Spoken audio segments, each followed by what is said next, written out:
সঁচাই সৌভাগ্যৱান আমি কি জগতৰ মধ্যত জন্ম ধৰিলো ঋষিৰ আশ্ৰমত কিন্তু লভিলো স্বৰ্গপুৰ ভাগ্যবলে সৰ্বৰূপ সৰ্বভূত বিজড়িত এই স্বৰ্গপুৰ বিধাতাৰ অপূৰ্ব স্বজন ইয়াতেই আমি দেৱগণে মহাসুখেৰে কটাইছো জীৱন মহা ভাগ্য বলে নিজৰ জীৱন মহাসুখেৰে কটাইছে জীৱন কিন্তু দৈত্য জনগণে এই কথা বুজিবলৈ অসমৰ্থ আজি দেৱনা শৰীৰ থেকে শ্ৰেষ্ঠতাৰ বাবে আমি দেৱগণে লভিছোঁনে সুখৰ জীৱন সেই হিংসা শপত কৰি সেই দৈত্য দানৱসকলে আমাৰ বিৰুদ্ধে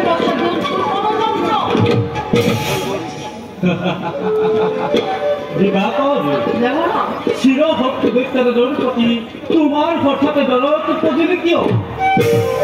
চিৰভক্ত দৈত্যদানৰ সৈতে মিত্ৰতা স্থাপন কৰি ভীৰুতাৰ পৰিচয় নিদিও কদাপি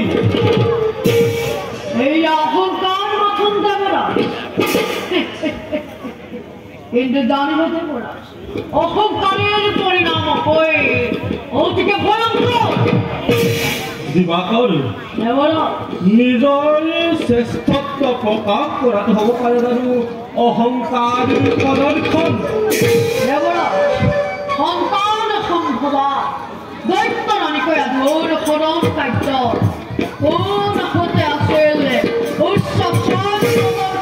সূৰ্য দেৱতা কর্ম আমার জগতর হিত সাধন আমার হুকুম ব্যস্ত হয়ে নেজ নেজ কর্ম করা নিবিষ্ট হলে ভগবন্তই আরাধনা করল আৰু আজ্ঞা কর রামে মনীষ কর্তব্যকে সমগ্র কর অপমান ঘোর অপমান লভিল মাত্রে সাবধান হুঁচরে এই অপমান ঘোর প্রতিশোধ নিশ্চয় নাম গুণাৰ চন্দৰে নিৰন্তৰে দৃষ্টি ৰাখিবাহে সূৰ্যৰ পৰ পৰা